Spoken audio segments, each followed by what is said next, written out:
السلام علیکم ورحمۃ اللہ وبرکاتہ۔ عزیز طالبات، اللہ تعالیٰ کی ذات سے امید ہے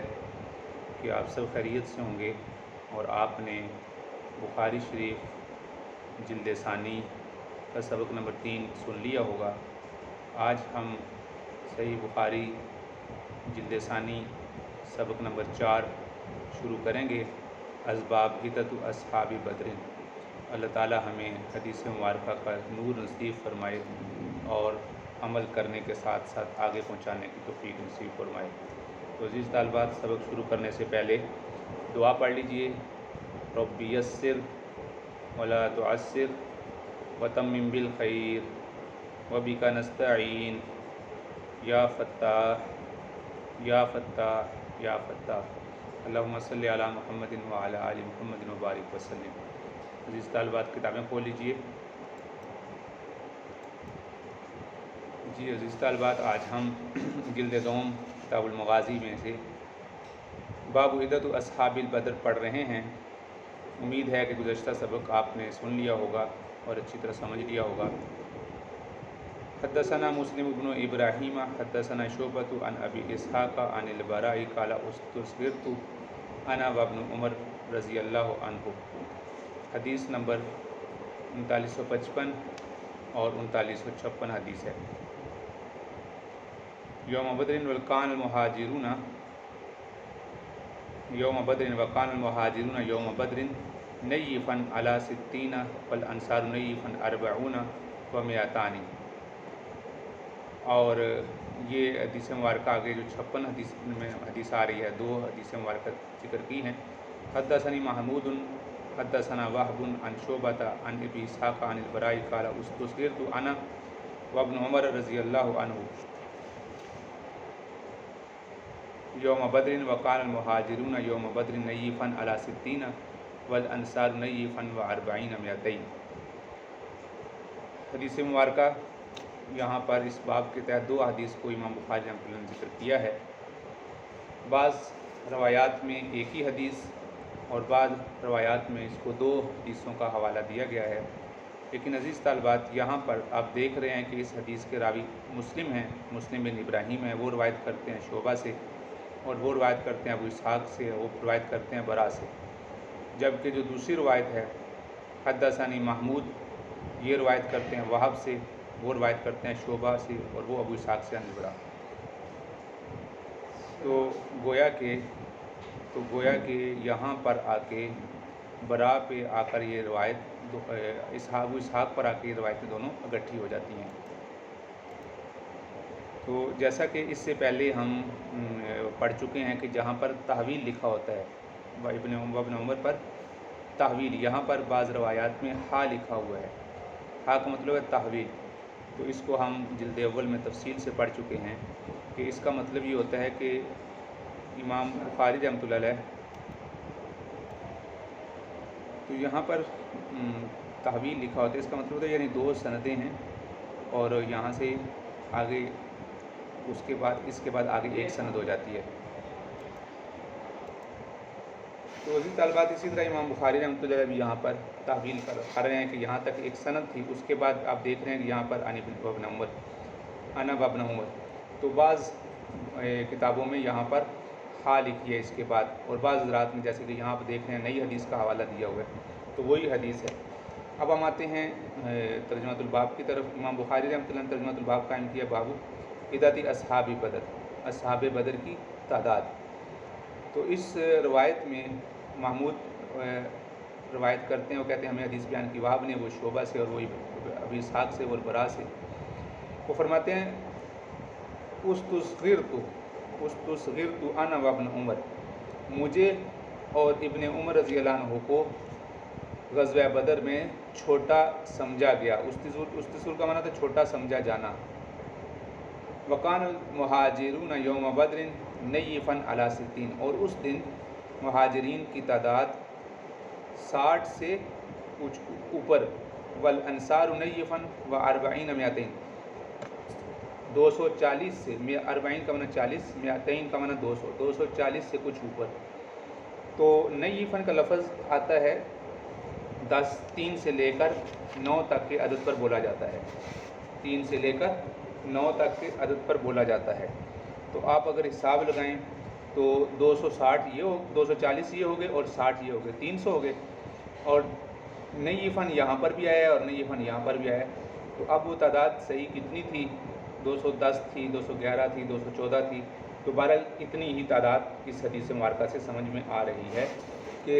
210 سے لے کر 220 کے درمیان تعداد تھی۔ تو اس حدیث میں یہ جو وقان المہاجرون سے لے کر آخر تک اس کی ترجمۃ الباب سے مناسبت بنتی ہے۔ اگلی حدیث ہے حدثنا عمرو بن خالد حدثنا زہیر حدثنا ابو اسحاق قال سمعت البراء رضی اللہ عنہ یقول حدثنی اصحاب محمد صلی اللہ علیہ وسلم مما شہد بدرا انہم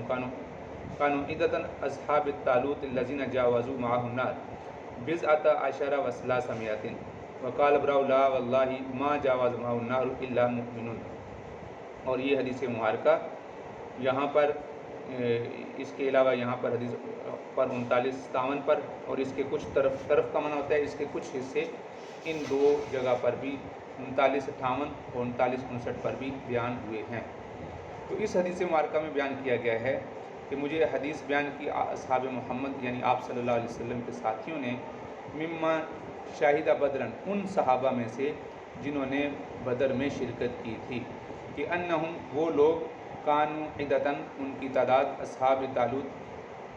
طالوت کے برابر تھے، یعنی جتنے حضرت طالوت علیہ السلام کے ساتھ لوگ تھے اتنے ہی آپ صلی اللہ علیہ وسلم کے ساتھ بھی بدر میں تھے۔ الذین جاوزوا معه النہر جن لوگوں نے حضرت طالوت علیہ السلام کے ساتھ نہر کو پار کیا تھا، بضعۃ عشر و300 اور وہ 10 سے کچھ اوپر اور 300 تھے، یعنی 310 سے کچھ اوپر تھے۔ وقال البراء حضبرا کہتے ہیں لا واللہ اللہ کی قسم نہیں کہ ان میں سے تجاوز کرنے والے ما جاوز معہ کسی آدمی نے نہر کو پار نہیں کیا الا مؤمن مگر مومنین نے۔ اس حدیث مبارکہ سے بھی ان کی تعداد کا اندازہ ہو رہا ہے کہ ان کی تعداد 310 سے کچھ اوپر 314 315 316، لیکن آگے اس کی تعداد بالکل واضح بھی آئے گی کہ 314 تعداد تھی۔ حدثني عبد الله بن رجاء حدثنا اسرائيل عن ابي اسحاق عن البراء قال كنا اصحاب محمد صلى الله عليه وسلم نتحدث ان عدة اصحاب بدر على عدة اصحاب طالوت الذين جاوزوا معه النار۔ حضرت طالوت علیہ السلام کے ساتھ جن لوگوں نے اس نہر کو پار کیا تھا اس کے برابر آپ صلی اللہ علیہ وسلم کے بدر میں ساتھی تھے۔ ولم يجاوزوا معه الا مؤمن اور آپ کے ساتھ اس نہر کو پار نہیں کیا سوائے مومنین کے، اور بضعۃ عشر و300 ان کی تعداد 310 سے کچھ اوپر تھی۔ تو اس حدیث مبارکہ میں معلوم ہو رہا ہے کہ تعداد ان کی 310 سے کچھ اوپر تھی۔ تو اس حدیث مبارکہ کی جو تعداد کا لفظ ہے یا ترجمۃ الباب سے جو مناسبت ہے وہ یہ ہے بضعۃ عشر بعدۃ اصحاب طالوت۔ اس حدیث مبارکہ کی ترجمۃ الباب سے مناسبت ہے، اور تمام احادیث میں یہ ثابت ہو رہا ہے کہ 310 سے کچھ تعداد اوپر تھی، اور دوسری روایات میں ان حضرات کی تعداد بڑی واضح طور پہ بیان کی گئی ہے کہ ان حضرات کی تعداد 314 تھی، اور بلکہ کتب احادیث میں ان حضرات کے نام بھی ملتے ہیں جنہوں نے حضرت طالوت علیہ السلام کے ساتھ نہر کو پار کیا تھا۔ اب یہ نہر کون سی تھی؟ تو یہ نہر تھی اردن کے مقام پہ ایک نہر تھی، اور اس کے بارے میں آپ کو حکم نازل ہوا تھا، اور کہ اس کے بارے میں جو لوگ اس نہر کو وہی لوگ پار کر سکیں گے جو حضرت طالوت علیہ السلام کے ساتھ ثابت قدمی کے ساتھ لڑیں گے۔ اور حضرت طالوت علیہ السلام یہاں پر مراد ہیں یہ جو بن یامین، جو حضرت یعقوب علیہ السلام کے جو بیٹے تھے بن یامین، ان کے بیٹے تھے، یعنی وہ بیٹے تھے اسحاق کے اور وہ بیٹے تھے ابراہیم علیہ السلام، یہ ان کی اولاد میں سے تھے۔ تو حضرت بنیامین حضرت یوسف علیہ السلام کے بھائی تھے، اور طالوت ہی کو عبرانی زبان میں سادل سے تعبیر کیا جاتا ہے، سادل سے، اور ان کا ذکر قرآن مجید میں سورہ بقرہ میں سیقول کے آخر میں آتا ہے۔ فل یوراج سما، آپ وہاں پر رجوع کر سکتے ہیں۔ طالوت یہ جو ان کا ذکر کیا گیا ہے یہ انبیاء علیہ السلام کی لڑی میں آتے ہیں، اور حضرت طالوت علیہ السلام چونکہ ایک ظالم بادشاہ کے مقابلے میں جا رہے تھے اور اس کے ساتھ لڑائی اور قتال کرنے کے لیے جا رہے تھے، تو طالوت نے اور اسی طرح جو ان کی قوم تھی، ان میں بہت سے بزدل لوگ بھی تھے اور ایسے لوگ بھی تھے جن کے بارے میں خطرہ تھا کہ یہ لوگ جب لڑائی ہوگی تو بھاگ جائیں گے۔ تو وہاں جن کے مقابلے میں جا رہے تھے اس کا نام تھا جالوت۔ وہ بڑا ظالم قسم کا آدمی تھا اور اس نے یہ اعلان کر دیا تھا کہ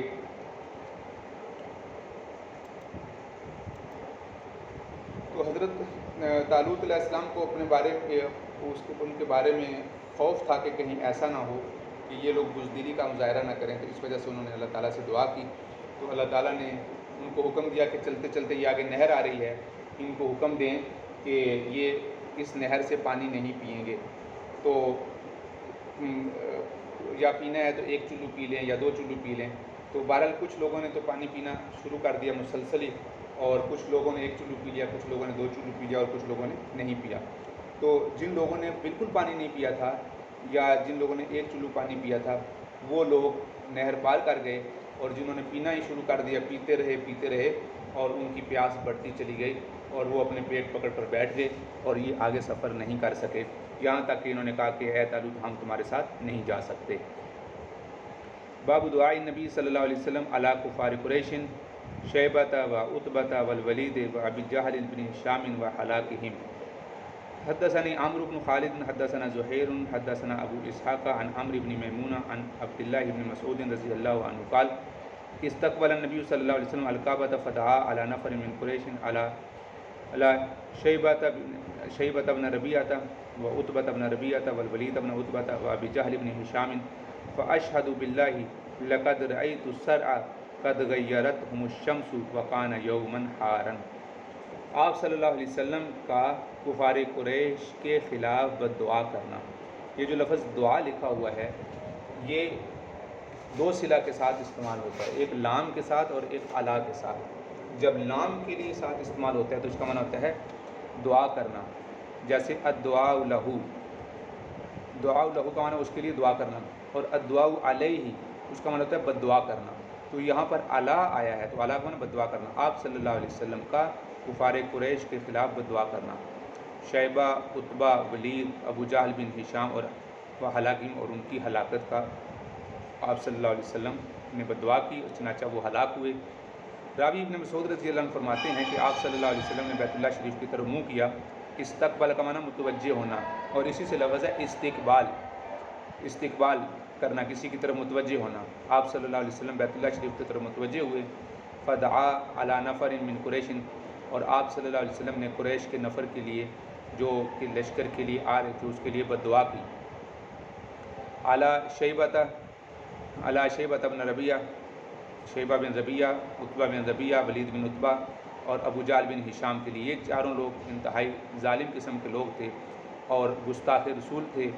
اور اس کے علاوہ یہ آپ صلی اللہ علیہ وسلم کے خلاف عجیب قسم کے بکواسات کیا کرتے تھے، تو ان کے لیے، اور انہوں نے تکلیف میں حد کر دی تھی، تو آپ علیہ السلام نے بد دعا کی۔ فاشہد باللہ، میں اللہ کو گواہی بنا کر کہتا ہوں، یہ راوی کہہ رہے ہیں، لقد رأیتہم، میں نے ان کو دیکھا، سرعا، دن میں کے وقت ایسے ان کی لاشیں پڑی ہوئی ہیں، قد غیرتہم الشمس، جن کو سورج نے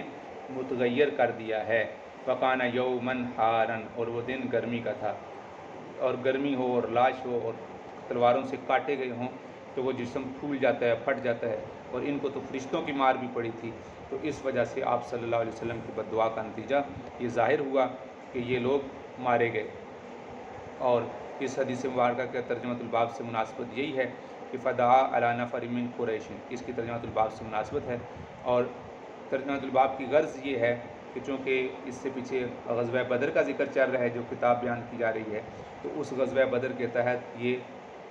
ان کے حالات بیان کیے جانے ہیں جو کفار غزوہ بدر میں شریک ہوئے، اور یہ حدیث مبارکہ 240 میں بھی گزر چکی ہے، ان جگہوں پر حدیث مبارکہ گزر چکی ہے پیچھے، تو گویا کہ یہ حدیث 5 مرتبہ پیچھے گزر چکی ہے۔ باب قتل ابی جہل کا قتل، اس کے بارے میں حدیث مبارکہ امام بخاری رحمۃ اللہ علیہ لے کر آئیں گے۔ حدثنا ابن نمیر حدثنا ابو اسامہ حدثنا اسماعیل اخبرنا قیس عن عبد اللہ رضی اللہ عنہ انہ اتى ابا جہل وبه رمق یوم بدر فقال ابو جہل هل اعمد من رجل قتلتموه۔ حضرت عبداللہ رضی اللہ تعالیٰ عنہ فرماتے ہیں کہ ابو جہل کے پاس وہ آئے، وبہ رمکن، رمک کہتے ہیں تھوڑی سی مقدار کوئی چیز بھی، اور یہاں پر یہ جو لفظ آیا ہے زندگی کی تھوڑی سی مقدار باقی تھی، اور اردو میں بھی لفظ استعمال ہوتا ہے رمک، کسی بھی چیز کی تھوڑی سی مقدار، اور یہاں پر مراد یہ ہے کہ اس کی زندگی تھوڑی سی باقی تھی، اس کی زندگی کی تھوڑی سی رمک باقی تھی، یوم بدر، بدر کے دن، اور وہ زمین پر پڑا ہوا تھا،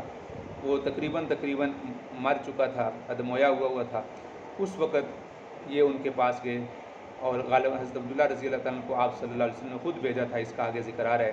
فقال ابو جہل، تو ابو جہل نے کہا تھا، هل اعمد من رجل قتلتموه، اعمد، اعمد کا معنی دو معنی ہوتے ہیں، اعمد کے دو ترجمے ہوتے ہیں، ایک ہوتا ہے اعجب کے معنی زیادہ تعجب والی بات، حل کا معنی کیا حل استفہامیہ ہے، کیا اس سے بھی زیادہ کوئی تعجب والی بات ہوگی، من رجل، یا اس سے بھی زیادہ کوئی تعجب والا آدمی ہوگا، قتلتموہ، جس کو تم نے قتل کیا ہے، یعنی باعث تعجب، باعث شرمندگی، اور اس آدمی سے بھی زیادہ کوئی آدمی ایسا ہوگا جس پر تعجب کیا جائے، قتلتموہ، جن کو تم نے قتل کیا ہے، ایک مطلب یہ ہے۔ اور دوسرا اعمد کا معنی ہوتا ہے یہ یعنی عمدہ سے بہترین آدمی، رئیس، بادشاہ، حل اعمد من رجل، کیا اس سے بھی زیادہ کسی رئیس اور شریف آدمی کو کسی قوم، اس کی قوم نے قتل کیا ہے، یعنی پہلی صورت میں مطلب یہ ہوگا کہ سب سے زیادہ تعجب والی بات یہ ہے کہ تم نے ایسے آدمی کو قتل کیا ہے جس پر سب سے زیادہ تعجب کیا جانا ہے، کہ اس کی قوم نے اس کو قتل کر دیا ہے۔ اور دوسری صورت میں مطلب یہ ہوگا کہ قوم کا سب سے شریف اور رئیس آدمی تم نے قتل کیا ہے، اپنے منہ میاں مٹھو بن رہا تھا۔ حدثنا احمد بن یونس حدثنا زہیر عن سلیمان التیمی ان انس حدثهم قال قال النبي صلی اللہ علیہ وسلم، وحدثني عمرو بن خالد حدثنا زہیر عن سلیمان التیمی عن انس رضی اللہ عنہ قال قال نبی صلی اللہ علیہ وسلم میں ینظر ما صنع ابو جہل، آپ صلی اللہ علیہ وسلم نے پوچھا، من کا معنی ہے کون، ینظر جو دیکھے گا، ما صنع ابو جہل، کہ ابو جہل کا کیا ہوا، یہ ما استفہامیہ ہے کہ ابو جہل کا کیا بنا، کس حالت میں ہے۔ فانطلق ابن مسعود، تو حضرت ابو مسعود رضی اللہ تعالیٰ عنہ روانہ ہوئے، فوجدہ قد ضربہ ابن افرا، تو آپ نے ان کو اس حالت میں پایا کہ ابن افرا، افرا رضی اللہ تعالیٰ عنہ کے دو بیٹے تھے، رضی اللہ عنہ کے دو بیٹے تھے، معاذ اور معوذ، انہوں نے اس کو قتل کیا تھا۔ تو حضرت افرا رضی اللہ عنہ کے دو بیٹے تھے، معاذ اور معوذ، ان کی تفصیلی واقعہ آپ سن چکے ہوں گے، بہت تفصیلی واقعہ ہے۔ انہوں نے پوچھا تھا کہ وہ ابو جہل کدھر ہے، انہوں نے بتایا، تو انہوں نے اس کو مار دیا تھا، حتیٰ برد، یہاں تک کہ ٹھنڈا ہو گیا تھا۔ ٹھنڈا ہونے کا مطلب یہ ہے کہ اب اس کی حرکت ختم ہوئی تھی، جان نکل رہی تھی، بالکل آخری وقت تھا، یعنی تھوڑی سی کوئی روح اڑتی ہوئی تھی۔ قال انت ابو جہل، آپ نے اس سے پوچھا کیا تو ابو جہل ہے؟ ممکن ہے اس کو ضرب اتنی لگی ہوئی ہو اور مٹی میں لٹ پت اور خون لٹ پت ہوا ہو اور شکل پہچانی نہ گئی ہو، اس وجہ سے پوچھا ہو، اور شاید اس وجہ سے پوچھا ہو کہ حقارت کی وجہ سے کہ تو ابو جہل ہے جو آپ صلی اللہ علیہ وسلم کو برا بلا کرتا تھا۔ قال فاخذ بلحیتہ، راوی کہتے ہیں کہ حضرت ابن مسعود نے اس کی داڑھی پکڑی اور آگے سے اس نے کہا، حل فوق رجل قتلتموہ، کیا اس سے بھی کوئی بڑا آدمی تم لوگوں نے قتل کیا ہے، جس کیا اس سے یعنی میرے سے بھی کوئی بڑا آدمی، معزز آدمی قتل کیا ہے، اور رجل قتلہ قومہ، یا ایسا آدمی یعنی کوئی فوق رجل قتل قومہ، کوئی ایسا بڑا آدمی جس کو اس کی قوم نے قتل کر دیا ہے۔ تو اس حدیث مبارکہ کی ترجمہ الباب سے مناسبت واضح ہے، ابو جہل کے قتل کا ذکر ہے، اور آپ صلی اللہ علیہ وسلم نے یعنی ابو ابن مسعود رضی اللہ عنہ کو بھیجا تھا کہ جا کے اس کے حالات معلوم کر کے آؤ۔ قال احمد انت ابو جہل، امام احمد کی روایت میں آتا ہے انت ابو جہل، اور وہاں اوپر والی روایت میں آتا ہے انت ابو جہل، یعنی حمزہ استفہام کے ساتھ ہے، اور یہاں پر انت ابو جہل یعنی حمزہ کے حذف کے ساتھ ہے کہ کیا تو، یہ دونوں روایتوں میں تھوڑا فرق تھا، اس وجہ سے امام بخاری رحمۃ اللہ علیہ نے اس فرق کو ظاہر کر دیا کہ انت ابا جہل، بعض روایات میں ایک یعنی یہ نسب کے ساتھ بھی ہے انت ابا جہل، اور اکثر روایات میں یہ رفع کے ساتھ ہی ابو جہل کے ساتھ ہے۔ حدثني محمد بن المثنى حدثنا ابن ابي عدي عن سليمان التيمي عن انس رضی اللہ عنہ قال قال نبی صلی اللہ علیہ وسلم یوم بدر من ينظر ما فعل ابو جہل. اس میں اس لفظ کا فرق ہے صرف کہ کون دیکھ کے آئے گا کہ ابو جہل کے ساتھ کیا ہوا. فانطلق ابن مسعود فوجده قد ضربه ابن عفراء حتى برد فاخذ بلحيته فقال انت ابا جهل قال فهل فوق رجل قتله قومه او قال قتلتموه. راوی کو شک ہے کہ یہاں پر آپ نے کیا فرمایا. حدثنا ابن مسنى اخبرنا معاذ بن معاذ حدثنا سلیمان اخبرنا حدثنا انس بن مالک نحوه. یہ لفظ نحوه اور مثله کا لفظ پہلے گزر چکا ہے کہ جہاں پر نحوه کا لفظ آتا ہے وہاں پر یہ مطلب ہوتا ہے کہ جو حدیث دوسری سند سے بیان کی گئی ہے اسی کی مثل اس کے الفاظ ملتے جلتے ہیں اور الفاظ ملتے جلتے دوسری روایت بھی نقل کی گئی ہے. اور جہاں مثلہ کا لفظ آتے ہیں وہاں مطلب ہوتا ہے کہ الفاظ بھی ایک جیسے ہی ہیں. جیسے یہاں دیکھیں انس بن مالک سے روایت ہے انہوں نے حدیث بیان کی سلمان سے, انہوں نے حدیث بیان کی معاذ بن معاذ سے, جبکہ اوپر والی روایت میں آپ دیکھ رہے ہیں کہ مثنیٰ نے ابن ابی عدی سے سلمان سے اور وہ انس سے. یہ محمد بن مثنیٰ سے روایت ہے, جبکہ یہاں پر ابن مثنیٰ اخبرنا معاذ, یہاں پر معاذ بن معاذ اور وہ حدیث بیان کرتے ہیں سلمان سے. تو یہ سند دوسری ہے, وہ سند اور ہے, اس میں معاذ بن معاذ کا ذکر ہے اور اوپر والی روایت میں ان کا ذکر نہیں ہے. تو یہ سند تبدیل ہو گئی اور ان کے الفاظ اور ان کے الفاظ ملتے جلتے ہیں. جب الفاظ کا فرق ہو جائے تو اس وقت لفظ استعمال کرتے ہیں نحوہ, اور جب الفاظ ایک جیسے ہوں تو وہاں لفظ استعمال ہوتا ہے مثلہ. اور اگلی روایت میں حدثنا علی بن عبد اللہ قال كتبت عن یوسف بن